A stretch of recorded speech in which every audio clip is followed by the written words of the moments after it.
Hello, everyone, and happy Friday as well as happy summer to you all.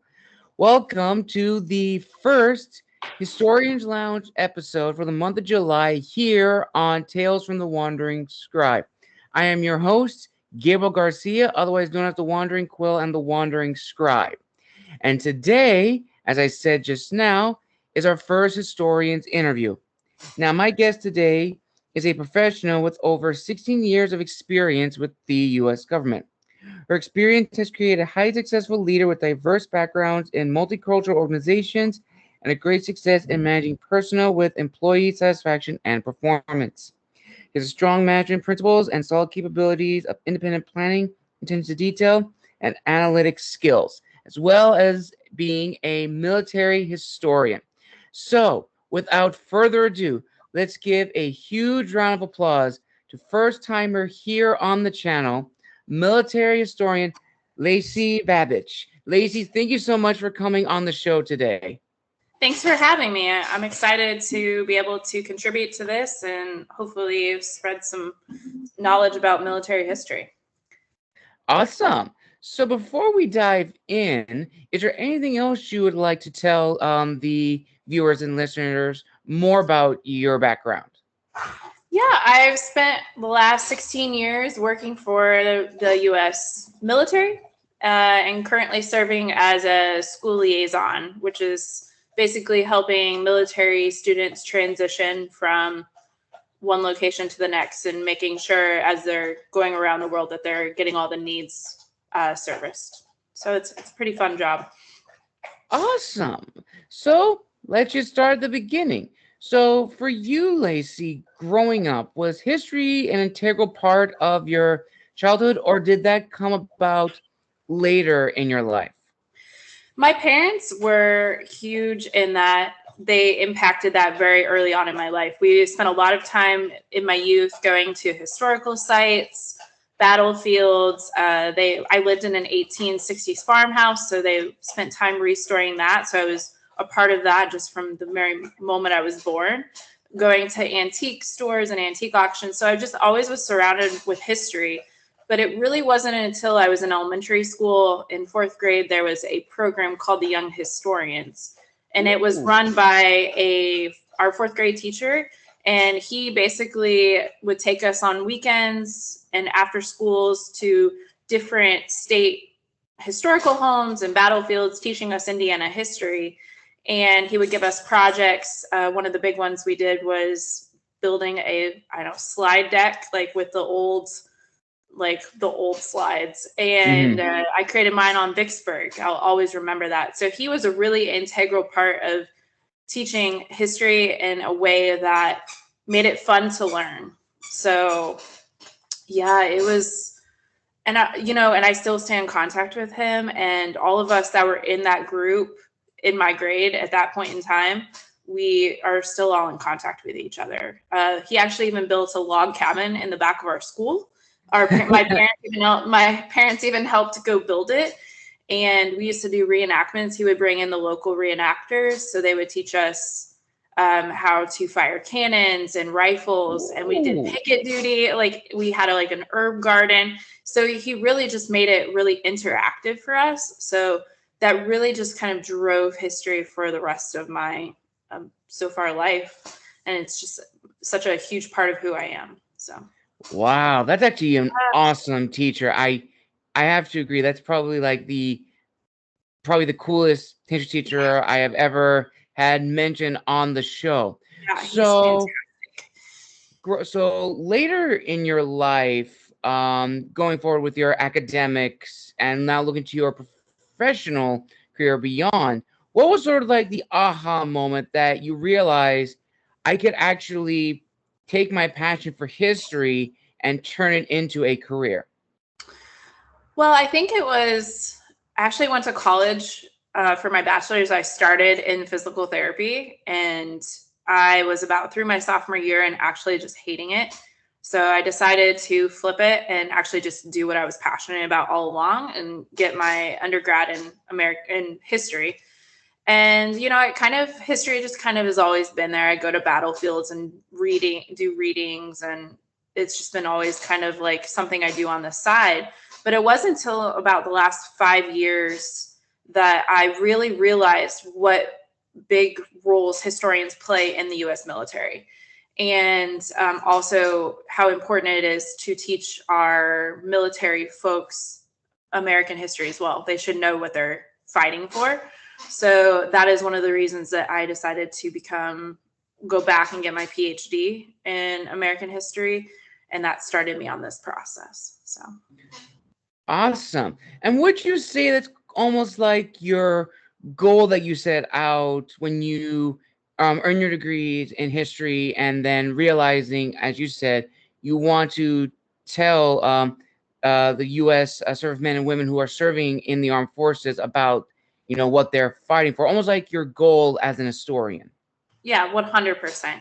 I think it's very important for the men and women who are serving to understand not only where we came from, but why, so they can understand the bigger picture of what they're doing, because a lot of them don't get that level of history that they need in their high school years. So I think it's important that we re-emphasize the importance, whether that's in the classroom or just as a historian within a certain branch of the military, and telling those stories so one day we can maybe tell their story. 100%. And what was the reaction like from friends and family when they found out that you were going into the historian's profession? Were the reactions mixed, positive, and have those reactions in a way validated your goal or your journey starting off as an historian? My family has been super supportive to this whole thing. They understand the importance of telling the American story. And, as I think, as I've shifted towards the PhD and going down that route, they've assisted me, whether that's helping me, get items and books that I may not be able to have access to. They've gone to battlefields with me. My parents have even helped set up tours with battlefield guys and gone with me and experienced through that. So they're super supportive, and so is my spouse, who's actually active duty military. He understands the importance of what we're trying to do. So I will say some others were maybe a little bit of a mixed. They didn't really understand why I was shifting away and wanting to go this route. I've been pretty successful in the last 16 years on this route, and now as a school liaison, I'm doing pretty well with that. But the ultimate goal is to do whatever in Department of Defense, to tell that story for our men and women. So awesome. And that actually segues perfectly into the next question, which is one of few reflective questions. So for you, Lacy, as I'm sure you can imagine or may have some comments on, I've talked with a lot of historians on this channel. It's not an easy gig initially. Like, all of us historians, we want to get into like the big jobs, like, work for like either the federal government and as a military historian, work in like state buildings, like the Smithsonian, work like organizations and stuff like that. It's not easy, especially for like a first-time historian, like just getting out of college and like, okay, where do I go from here? And sort of like that voice of imposter syndrome, which is in the back of one's head saying, what are you doing? You're crazy. You're really going to try to enter a business with these people who have years of experience, who have been working and refining their craft? It's intimidating, to say the least. So for you, Lacy, when you left school and were now entering the job market for your profession, did you have those moments of imposter syndrome? And if not, what has continued to discipline you and still discipline you to pursue history as well as teach and share history with the next generation? I think it's important to just follow your passion and follow your gut. My gut's never steered me wrong in this path. Yeah, I've had to sometimes start over and start at the bottom, and I just try to take each experience as a stepping stone and a building block to that next. I'm still working to get one of those coveted federal, historian positions, and I have a leg up because I work in the government, or I have extra, like, I'm more competitive into those positions because I have the experience. But it's definitely a humbling experience as well. And I think I just take every opportunity I can to meet people, to network, to volunteer. I think volunteering is the big thing. Anything that can stack your resume and make you, not feel as if you're that imposter, whether it's writing articles or podcasts or connecting, volunteering, working as an intern, do all of those things. Because not only does it build your repertoire as a historian, but it also helps you network and create a wider range of people that hopefully will be willing to be helpful when those opportunities arise to help you maybe divert into one of those coveted positions down the line. But everyone has to start at the bottom. So I think, it just takes time. And it's taken me over 16 years to do that. So I've worked my way up. I'm working in education now, but I still have an end goal. Hopefully when I get my PhD done. Nice. And that actually kind of segues now perfectly into what I like to call the business side of being an historian. So for you, Lacy, did you know from the get-go that you want to work in the federal government as a historian in any capacity, like any department? And I know you probably can't give a lot information, but can you tell us about that process of working for the federal government as an historian? Because I remember last week I had Michael Dozier on the channel, and learning from his experience, it's a very different sort of process as opposed to, like, working for like an academic position as an historian, a library. Working for the federal government as a historian is a completely different hiring monster altogether. Well, I mean, I'm still going through it. So I can tell you what it's like as someone who is actively going through it, but is also have 16 years working within the federal government. It is USA Jobs is a beast. A lot of his advice is very honest and true. I will tell you that. He comes with a wide breadth of knowledge, but you should just apply for everything within USA Jobs. I'm a firm believer that the right one will open in its time. But again, a lot of it goes back to networking, who's where, and sometimes you have to take a job within the federal government to just get into the network. And we call that as you're an internal employee. If you're an internal employee, you tend to have, and you've served for over a year, you tend to have more preferences than you do as someone who's trying to come in from the public side. So while the public side might have just as much experience or more, if you have the experience already within and are considered internal, you get a leg up.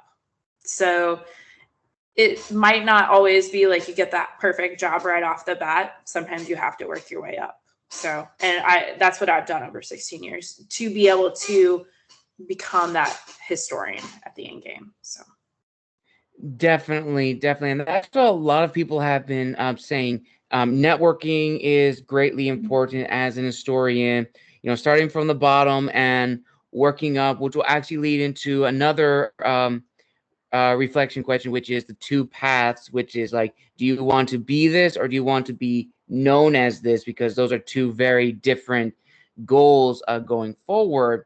So my next question, and the reason this was an author question, so I'm going to try to word it for this part. So as historians, like authors, we always try to present our information, present our knowledge to the audience that we're trying to captivate. As authors, If we're writing for fantasy, we want our writings to gear towards the fantasy. Same for historians. If we're writing something that's more in the terms of government level, where it's like, okay, we're writing for, people in the government, as opposed to I'm creating documents I'm going to be telling to a broad audience. I wonder if you've ever had to figure that out in terms of like, who was your audience, especially in the education world, helping military men and women transition out and back into ordinary civilian life. So I guess ultimately my question is, working in the federal government for 16 years, have you discovered who your audience is as a military historian? I think what I'm going through right now is kind of that similar with my PhD. I have decided to go down the military history route with the PhD, and it is important to note who is my audience for that, right? Mm-hmm. So they tell you in the school, like, if you're going to go down the military history route, this is kind of your avenue. It's going to be federal employment, state employment, most definitely partly Department of Defense. So if that is something you want to do, or national parks is another one. If that's something that is your end game, then this is okay. But if you don't want to do that and you want to stay in the academic world, probably military history is not where you want to go with your PhD, which would ultimately, we would hope, would be a book at the end of all of that. So I think I've had to make a decision within the program if this is really the direction I wanted to go, Mm-hmm. and base my audience, because those books for those who are interested on the Civil War is very limited versus maybe some others. And it's not going to be a huge academic published work, versus it might give more context to, the warfare centers and the colleges for the different branches. So I had to make sure that was actually the direction I wanted to go before I started the process. So I'm committed now. Definitely. I've got too much time involved in it already. So that is definitely where I'm going with it as a military historian. Awesome.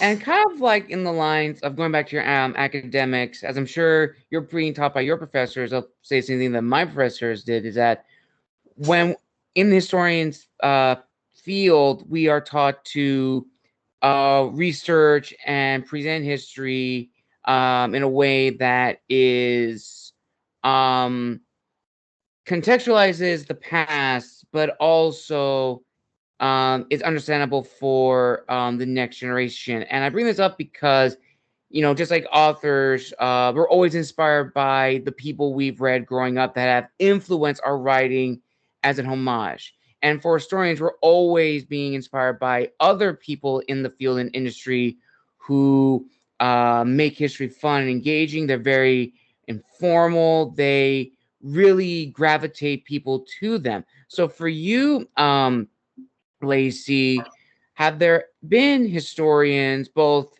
in the academic world as well as the federal world, other historians that you've met who really helped you come into your own as a historian, as terms of, presenting history, public speaking, and knowing when to be more on the academic side, and then sometimes being more on the broad side when it comes to discussing history? Yeah, I'll say Cody Farr. He's definitely one that comes to mind right off the bat. He does work for the federal government, but he also publishes both academically, and he speaks at different events across the Civil War. Most recently, I think he was doing some stuff at Gettysburg last year, some different seminars that the park was putting on. So his main works are on Longstreet, James Longstreet during the Civil War, which is where my dissertation is actually going.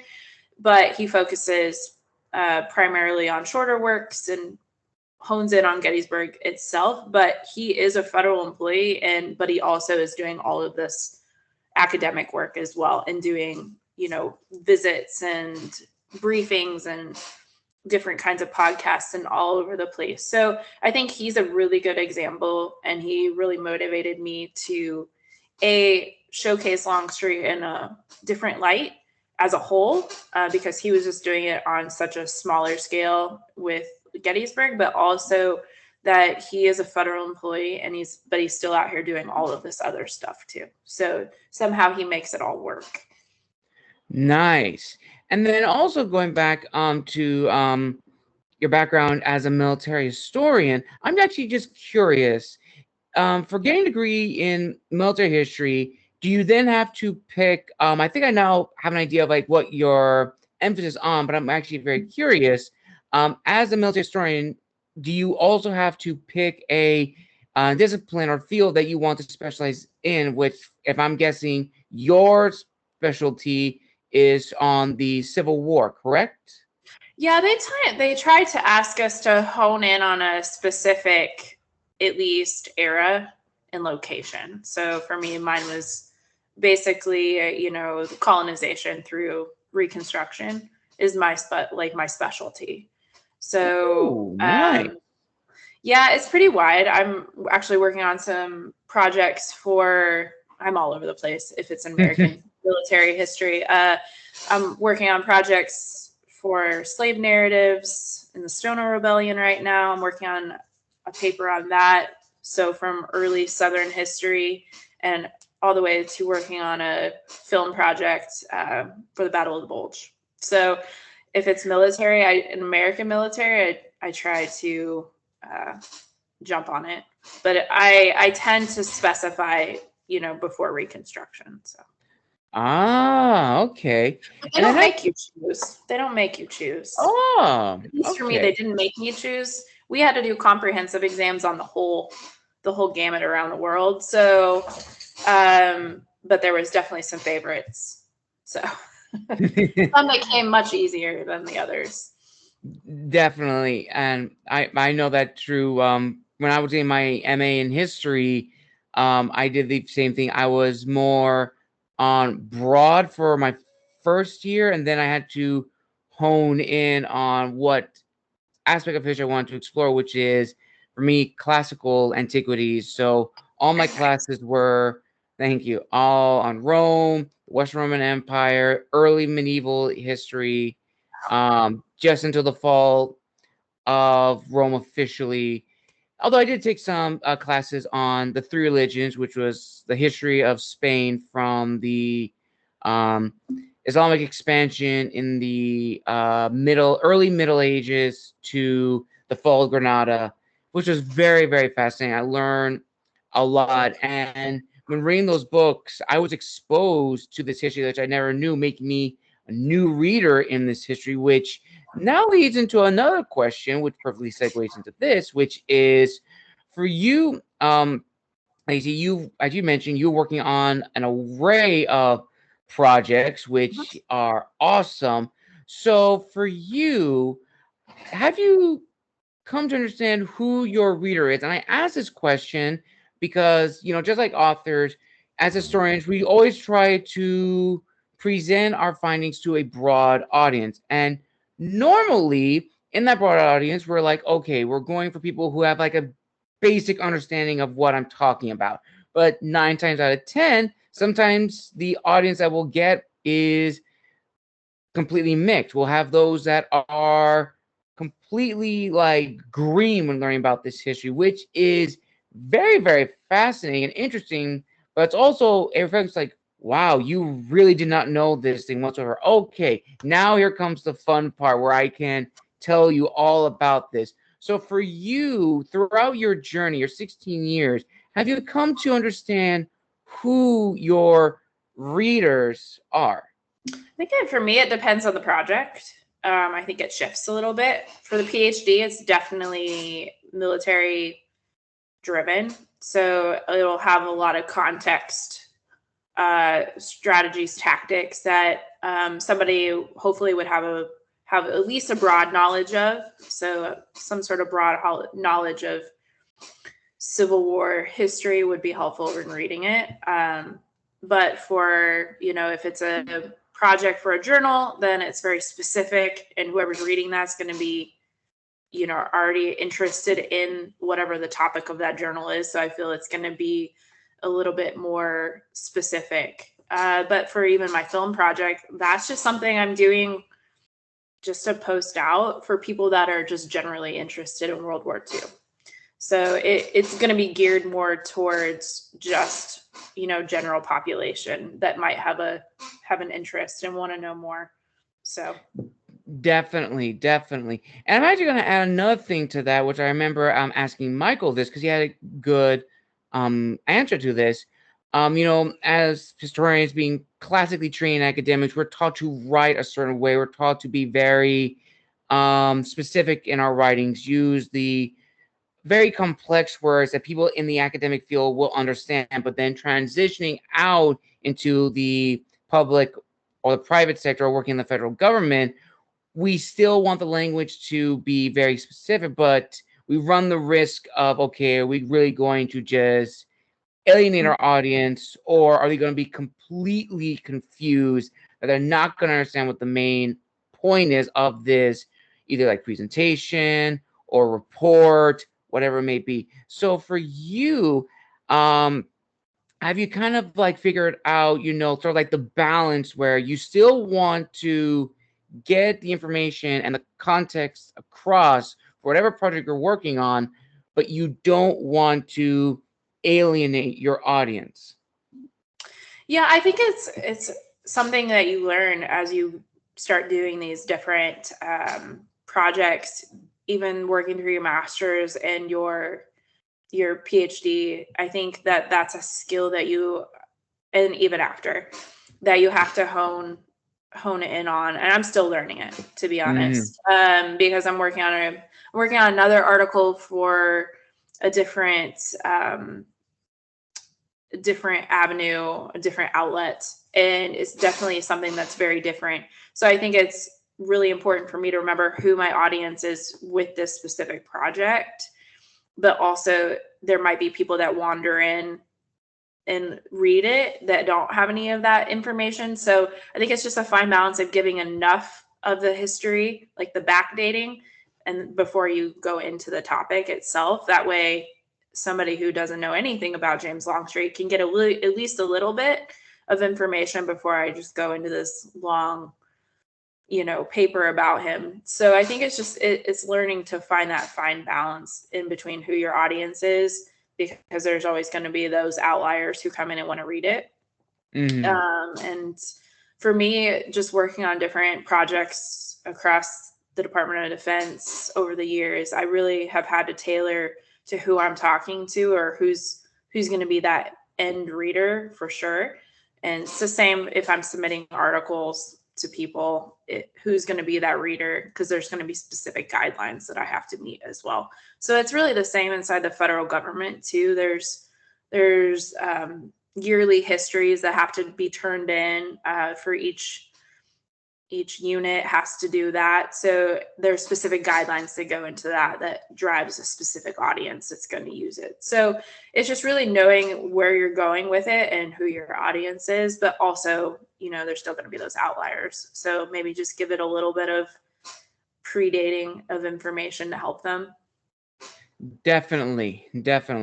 Now let's ease into probably one of the biggest reflective questions. So I'm going to give you some context for this, Lacy. So as I'm sure you may have some thoughts on, you know, for any first-time historian, whenever they try to leave academics and want to go into the job market, all of us want to get the top tier jobs, either working in the federal government, working for an organization, working as either like a researcher or curator, whatever, because those are the big ones.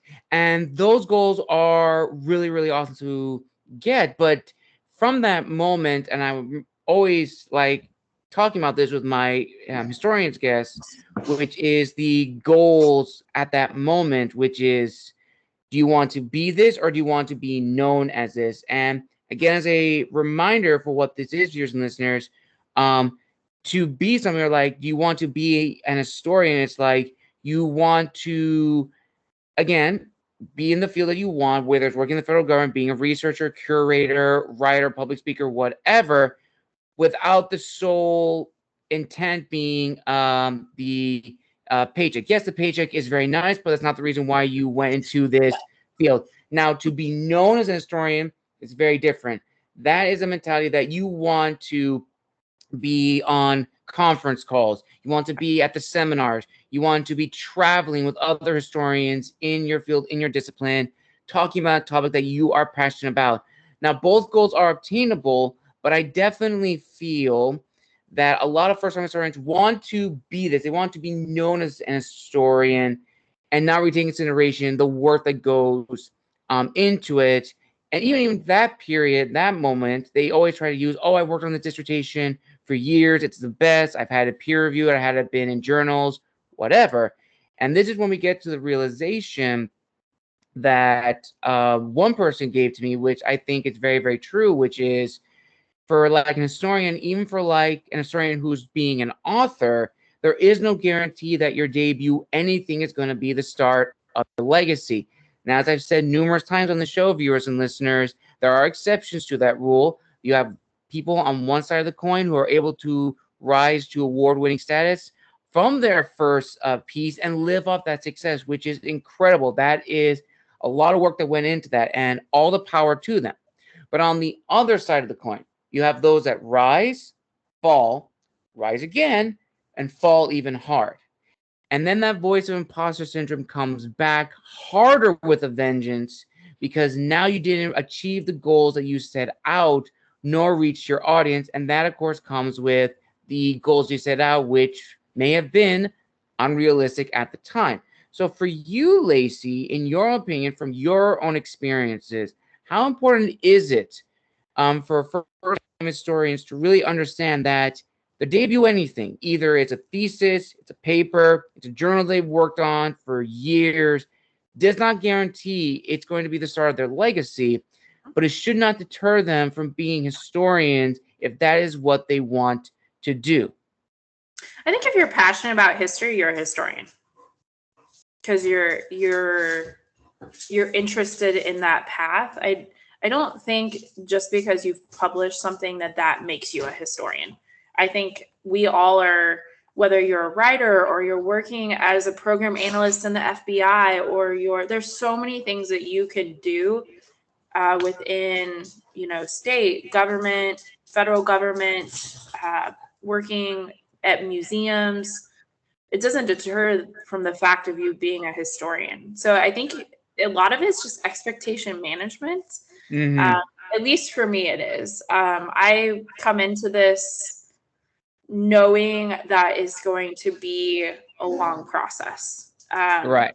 I'm going to have to do the work along the way, and it's not even guaranteed at the end to get one of those coveted spots. But I think if you put in the hard effort, along with, just honing in on your craft as a historian, and don't give up on that, because we all know that the paychecks are not great. I mean, if you work at the National Park Service, as a tour guide, or as you're an interpreter out giving tours, like the pay is not the most important thing, at least to me. It's about passing on the message of what happened, the why and the how, and who was affected there, and telling those stories, because at the end of the day, historians are there to help the public understand our past. Yes. And you have to be comfortable in finding a way to do that. And it's going to be a different path for everybody. So I think it's just expectation management, that we're all not going to be able to have those select spots. We're all not going to be able to work at the Smithsonian or, at the World War II Museum, which is fantastic. I would love to work there. But there's things that you have to understand. Like, if you want to work there, maybe the money is not the best. So you have to make concessions here or there, because you're not always going to be, who are some of the good art, like who are some of the most who are Andrea, James McPherson, or who else I've got on my desk. There's just other historical writers who get that one off and become a bestseller, and they're the knowledge, the SME for that specific topic. That's Right. going to be hard for every one of us to achieve. So you got to find where you can make the biggest impact within your historical community and be okay with that. Definitely. And I also think I'm going back to what my previous interview with Michael Doge said, is that for historians now more than ever, it's, as I believe they said, we are either a dying breed or we are a shrinking breed, because now more than ever, the historian community is really, really being hit hard.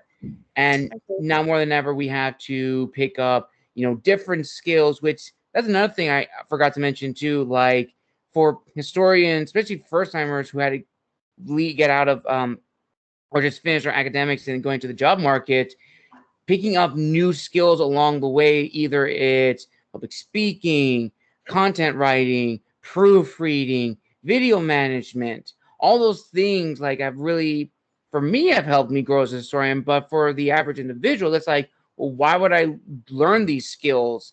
These were more important for me when I was learning them for my degree. Why should I learn them? Well, if you're trying to get into like the big job like USA jobs.gov, sometimes those skills are very important in the long run. And I've realized that now that I've had to persevere and put some grit into it, which you may definitely agree, Lacy, that grit trumps talent. Doesn't matter if you have known this history or researched this history for a long time. Doesn't matter if you can be a great orator and beat anyone in an historical argument. If you're not willing to go through the hurdles that every other historian has gone through from the past to now, you may want to reevaluate what your goals are. And if you do reevaluate yourself, I'll tell you what, grit transforms into talent, because that's how we all get better. That's how we grow as historians. That's how we teach the next generation. And that's how we give back to the industry that has given us so much.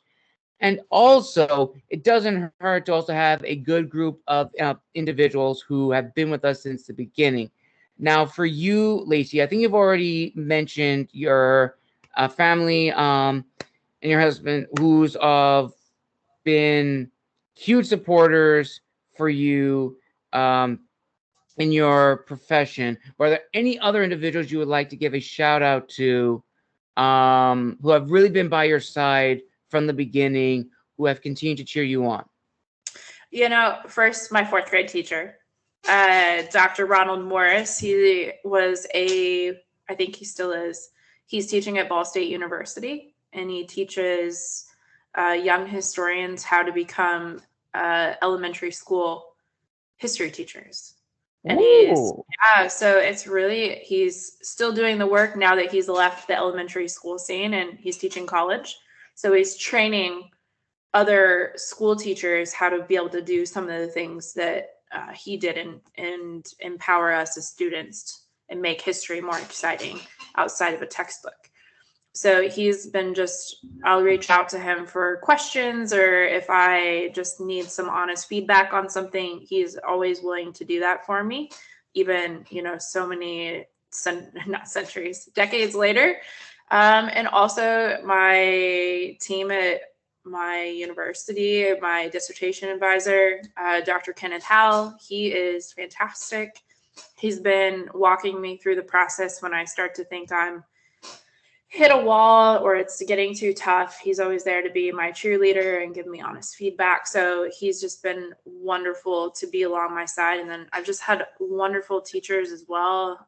Dr. Alan York, and he was instrumental in me choosing James Longstreet to go down this path with him on my dissertation project. So yeah, I've been really blessed to have several other PhDs helping me along the way, and then also just my support team for family and my spouse. So Awesome, awesome. And I'll add on to that. Are there any other historians, especially on LinkedIn, you'd like to give a shout out to, who have really helped you understand the business side of being an historian? Michael has been Yeah. huge. Ray Ortenzi, he works at Air Mobility Command.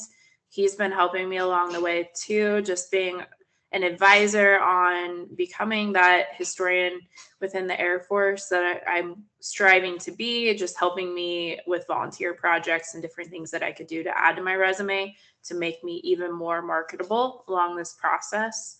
Yeah, I think that's it. Nice, They've been huge. nice.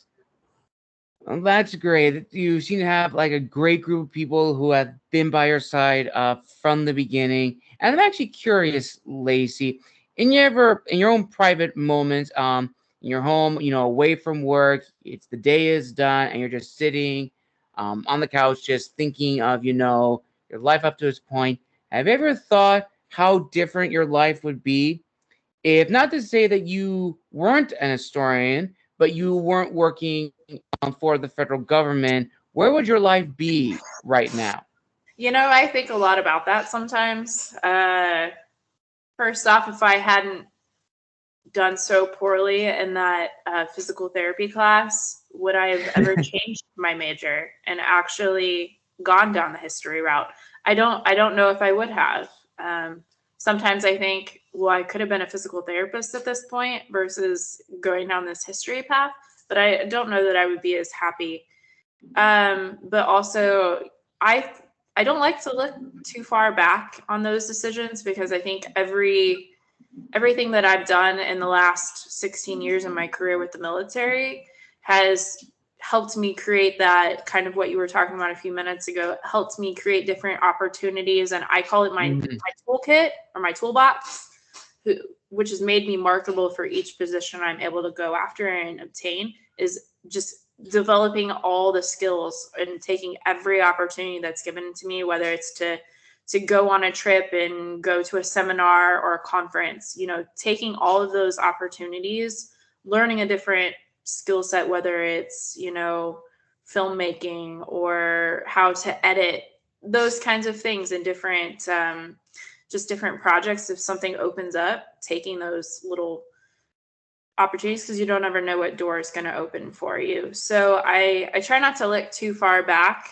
outside of would I be a physical therapist at this point, but I've just been able to along this journey create a good portfolio and a good network around myself, and I've been pretty blessed with my direction and my path. So. Well, that's great. That's very, very good to hear. And now we reach the final question of this interview, Lacy. So this is the last reflective question.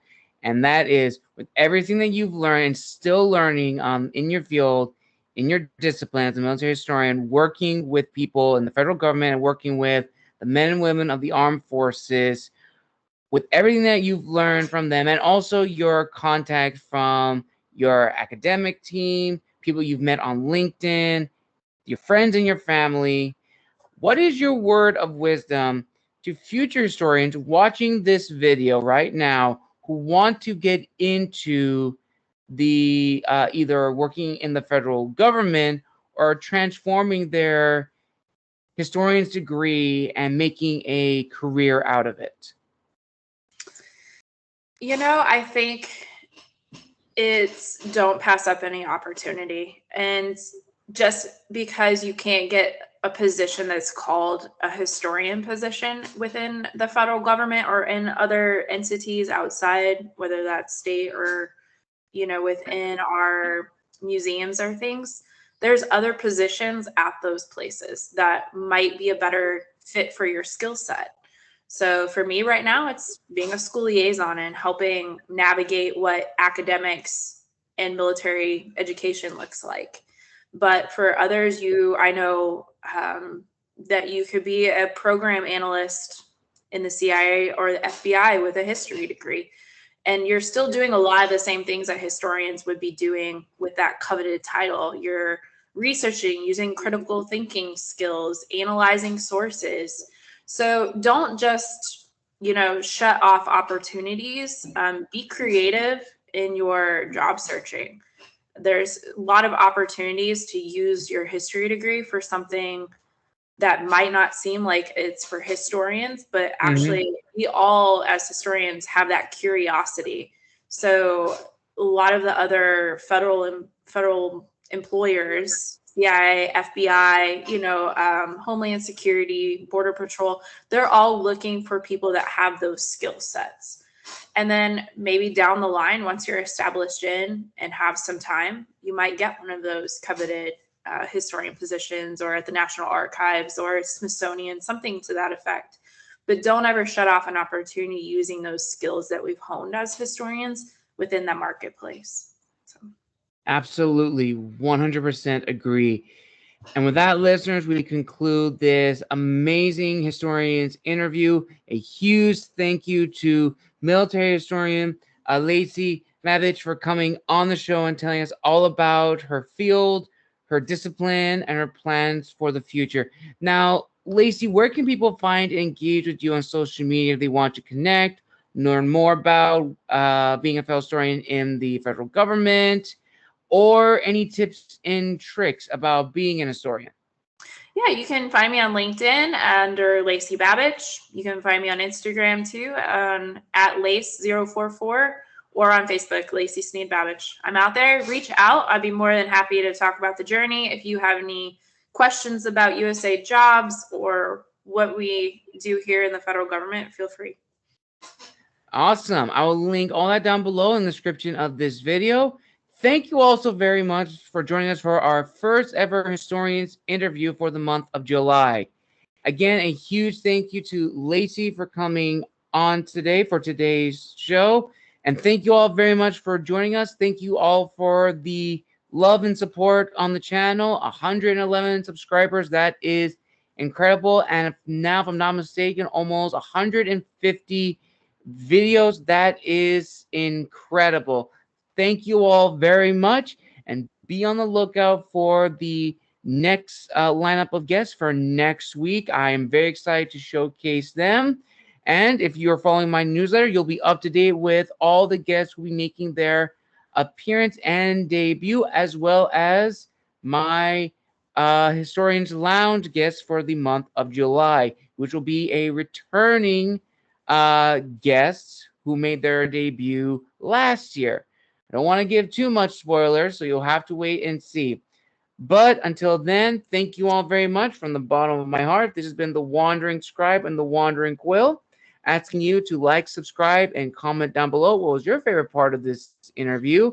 And as always, have a wonderful day. And until next time, see you soon.